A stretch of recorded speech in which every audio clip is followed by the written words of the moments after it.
വീട്ടിൽ ചെറിയൊരു ഗാർഡനുണ്ട്. അപ്പോൾ ഇന്നൊരു വീഡിയോ ചെയ്യാമെന്ന് വിചാരിച്ചു. താമര നടുന്നതാണ്.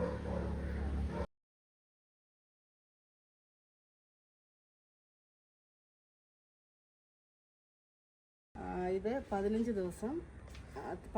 ദിവസം പ്രായമായ തൈയാണ്. വിത്ത് മുളപ്പിച്ചതാണ്. നമുക്ക് അത് നടാം. ഇനി നടുന്ന വിധം എന്തൊക്കെയാണ് ചേർക്കുന്നതാണത്. എല്ലുപൊടി, വേപ്പിൻ പിണ്ണാക്ക്. എനിക്ക് ചാണകം കിട്ടിയില്ല.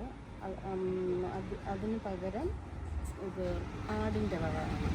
ആടിൻ്റെ വളമാണ്. ഇനി ഇത് എങ്ങനെയാണ് ചെയ്യുന്നതെന്ന് നോക്കാം.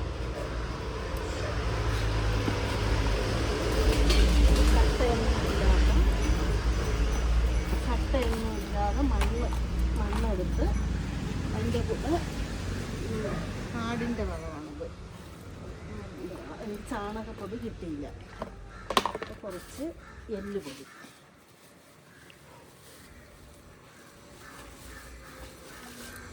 കുറച്ച് എല്ലുപൊടി,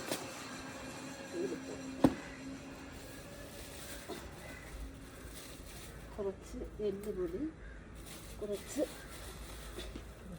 വേപ്പിൻ പിണ്ണാക്ക്, കുറച്ച് വേപ്പിൻ പിണ്ണാക്ക്. ഇതെല്ലാം നമുക്ക് മിക്സ് ചെയ്യാം. മണ്ണും വേപ്പിൻ പിണ്ണാക്കും എല്ലുപൊടി ഇതിലായിട്ട് നമുക്ക് ആടിൻ്റെ വളമാണ്. ചാണകപ്പൊടി കിട്ടിയില്ല. മിക്സ് ചെയ്യാം. എല്ലാം കൂടെ മിക്സ് ചെയ്തിട്ട് കുറച്ച് മണ്ണും കൂടെ ഇടാം.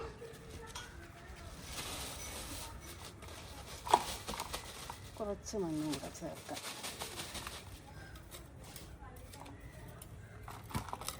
എല്ലുപൊടി, വേപ്പിൻ പിണ്ണാക്ക്,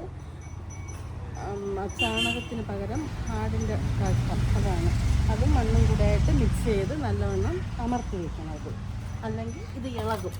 നല്ലവണ്ണം അമർത്തി വയ്ക്കുന്നത് നടാം.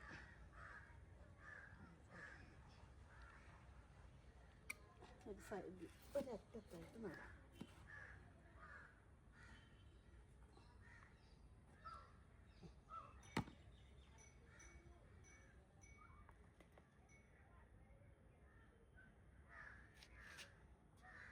ഒരെണ്ണം ആദ്യം വെച്ച് 2.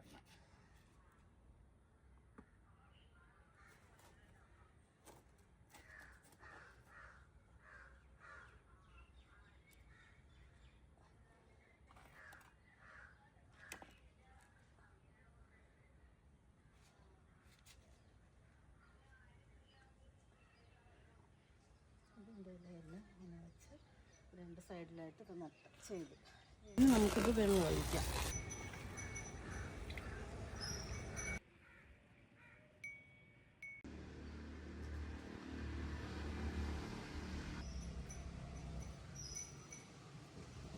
ഇപ്പോൾ ഇത്രയും വെള്ളം മതി. ഇനി വേര് മണ്ണിനോട് മണ്ണിൽ വേര് പിടിച്ചതിന് ശേഷം കുറച്ച് വെള്ളം ഒഴിക്കാം. നിറച്ച് വെള്ളം ഒഴിക്കാം. എനിക്ക് 2 താമര വിത്ത് കിട്ടിയപ്പോൾ ഞാനത് മുളപ്പിച്ച് എനിക്കൊരു വീഡിയോ ഇടാമെന്ന് വിചാരിച്ചു. എല്ലാവർക്കും ഇഷ്ടപ്പെട്ടെങ്കിൽ എന്നെ സപ്പോർട്ട് ചെയ്യണം. ഇതിപ്പോൾ ഇത്രയും ആയി. ഇനി അടുത്ത് ഒരാഴ്ച കഴിഞ്ഞ് ഇതെങ്ങനെയാണ് പൊടിച്ച് എങ്ങനെയാവുമെന്ന് നമുക്ക് പിന്നെ അടുത്ത വീഡിയോയിൽ കാണാം.